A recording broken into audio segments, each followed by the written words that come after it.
जय हिंद दोस्तों। मैं मनंत कुमार, आप सभी का मेरे YouTube चैनल पर स्वागत है। आज हम इनकम टैक्स निकालेंगे। अगर आप किसी भी एसएससी का, जैसे मान लीजिए कोई कंपनी है, कोई फर्म है या सैलरीड पर्सन है, उसका आपने टोटल इनकम निकाल लिया। टोटल इनकम निकालने के बाद अगर आपको क्वेश्चन में कहता है कि उस टोटल इनकम पर टैक्स कितना बनेगा, तो वो टैक्स कैसे निकालते हैं, आइए हम इस पर देखते हैं कि टैक्स किसी भी एसएससी का कैसे निकाला जाता है।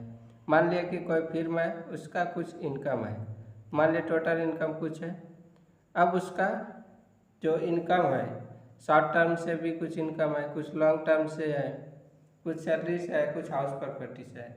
तो इस तरह से हम उसका इनकम टैक्स कितना बनेगा पूरा, वो कैसे निकालेंगे। मान लीजिए टोटल इनकम कुछ है, पहले तो उसका short term capital gain under section 111 के तहत निकालेंगे। शॉर्ट टर्म कैपिटल गेन का परसेंटेज है 15%। जितना भी इनकम उनका शॉर्ट टर्म कैपिटल गेन से हुआ होगा, उस पर 15% के दर से उसका टैक्स निकालेंगे। फिर दूसरा tax long term capital gain under section 112 के तहत लॉन्ग टर्म कैपिटल गेन पर जितना उसका इनकम हुआ होगा, उस पर उसका टैक्स निकालेंगे। लॉन्ग टर्म कैपिटल गेन पर टैक्स 20% है अंडर सेक्शन 112 के तहत। और फिर अगर long term capital gain from equity shares और यूनिट ऑफ म्यूचुअल फंड्स, अगर long term capital gain equity share से हुआ है या म्यूचुअल फंड से हुआ है, तो अंडर सेक्शन 112 के तहत उस पर 10% का टैक्स लगता है। तो लॉन्ग टर्म कैपिटल गेन सिर्फ अगर लॉन्ग टर्म कैपिटल गेन रहे तो अंडर सेक्शन 112 के तहत उस पर 20% लगेगा। लेकिन long term capital gain equity shares और म्यूचुअल फंड पे है, तो अंडर सेक्शन 112A के तहत उस पर 10% टैक्स लगता है।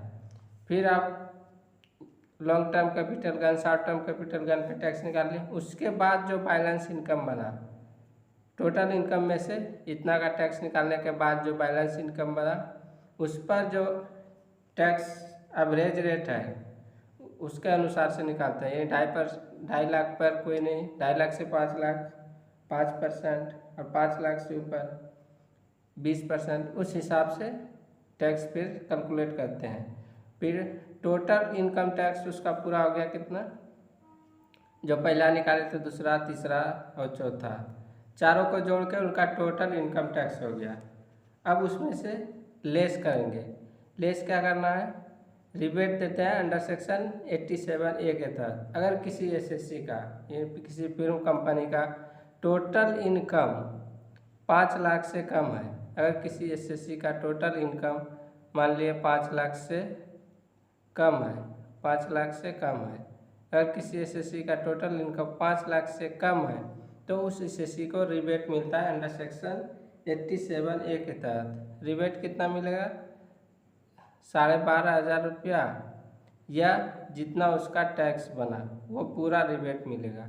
अगर उस एसएससी को इनकम 5 लाख से कम, अगर 5 लाख से ज़्यादा इनकम है तो उस पर उसको कोई टैक्स रिबेट नहीं मिलेगा, यानी नील होगा, कोई इस पर रिबेट नहीं का। उसके बाद रिबेट को लेस कर दिए, फिर पूरा आ गया नेट टैक्सेबल इनकम।